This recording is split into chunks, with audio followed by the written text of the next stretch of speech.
Baik Nuril, mantan tenaga honorer SMAN 7 Mataram Nusa Tenggara Barat kini menunggu amnesti dari Presiden pasca penolakan pengajuan kembali atau PK oleh Mahkamah Agung. Kasus Baik Nuril ini menjadi perhatian publik karena banyak yang menganggap Baik Nuril justru menjadi korban pelecehan asusila. Namun hukum berkata lain. Baik Nuril dinyatakan melanggar pasal dalam Undang-Undang ITE. Dan berikut data serta faktanya yang akan disampaikan oleh Saza Wisastro. Saza, silakan.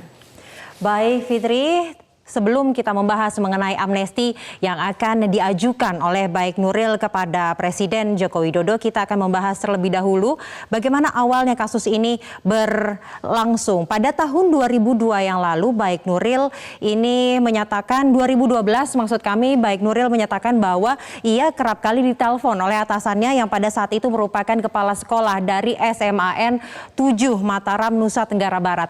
Dan menurut Baik Nuril, dari seluruh pembicaraan dan juga telepon-telepon yang dilakukan oleh atasannya ini, 90% pembicaraannya ini bukan tentang pekerjaan, namun curhat sang atasan kepada Baik Nuril, dan curhatannya itu menurut Baik Nuril ini mengandung nada-nada pelecehan ataupun keasusila. Nah, pada saat itu ada isu yang kemudian menerpa Baik Nuril bahwa Baik Nuril diisukan memiliki kedekatan yang tidak seharusnya bersama dengan atasannya, yakni pada saat itu adalah kepala sekolah dari SMAN 7 Mataram, Nusa Tenggara Barat.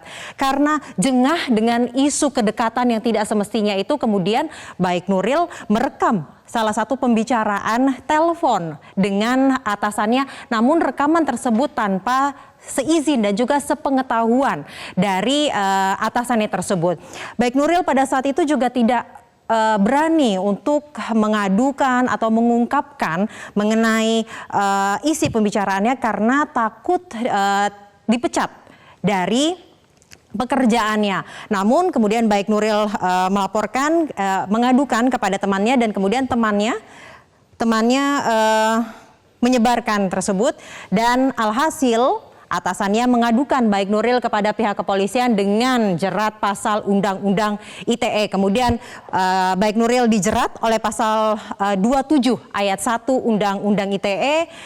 Namun pada persidangan pertama, yakni di Pengadilan Negeri Mataram, Baik Nuril divonis bebas. Nah, jaksa penuntut umum ternyata tidak puas dengan vonis dari Hakim Pengadilan Negeri Mataram. Kemudian jaksa mengajukan kasasi ke Mahkamah Agung. Dan disinilah, di Mahkamah Agung lah, dalam kasasi ini Hakim di Mahkamah Agung memvonis Baik Nuril ini bersalah. Karena menurut Mahkamah Agung, Hakim Mahkamah Agung ini mempercayai bahwa Baik Nuril melakukan kesalahan, dan unsur-unsur kesalahan tersebut telah memenuhi unsur-unsur dalam pasal 27 ayat 1 Undang-Undang ITE, dan memvonis Baik Nuril dengan hukuman penjara sebanyak 6 bulan penjara dan denda 500 juta rupiah subsidiar 3 bulan kurungan. Ada beberapa pertimbangan, ada 3 pertimbangan menurut Majelis Hakim Mahkamah Agung kenapa Baik Nuril ini bersalah. Hakim menilai cukup alasan untuk mengabulkan permohonan kasasi dari JPU Pengadilan Negeri Mataram. Kedua, juga penjatuhan pidana diharapkan dapat menjadi pembelajaran bagi terdakwa dan juga masyarakat Indonesia untuk tidak melanggar Undang-Undang ITE. Dan ketiga, amar putusan dinilai cukup adil dengan menetapkan lamanya masa penahanan yang telah dijalani oleh Baik Nuril. Kemudian karena tidak merasa bersalah setelah kasasi dinyatakan bersalah, Baik Nuril bersama dengan tim kuasa hukumnya mengajukan peninjauan kembali ke Mahkamah Agung.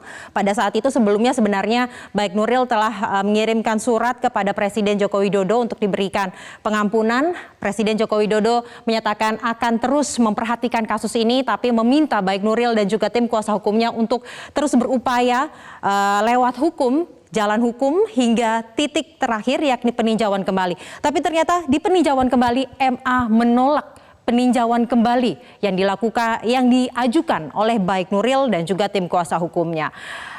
Tidak ada jalan lain saat ini. Baik Nuril, jalan terakhir adalah mengajukan amnesti kepada Presiden Republik Indonesia. Amnesti ini syaratnya adalah hak prerogatif dari Presiden, namun dengan pertimbangan DPR RI. Bisa slide selanjutnya. dengan pertimbangan DPR RI itu ada dalam Undang-Undang 1945 pasal 14 ini memang diatur amnesti dan pemberian amnesti ini harus dari pertimbangan DPR RI, tapi lagi-lagi adalah hak prerogatif dari Presiden Republik Indonesia yang nanti akan memutuskan apakah baik Nuril ini dapat dibebaskan. Artinya semua hukumnya ini dibatalkan oleh Presiden. Namun jika kita melihat pasal 27 ayat 1 Undang-Undang ITE, dalam pasal ini, ayat 3 maksud saya, seseorang dianggap sengaja dan tanpa hak untuk mendistribusikan informasi elektronik yang memiliki muatan penghinaan dan pencemaran nama baik. Ini merupakan pasal yang menjerat baik Nuril. Satu sisi baik Nuril memang menyatakan dirinya merupakan korban dari kekerasan seksual yang dilakukan oleh atasannya.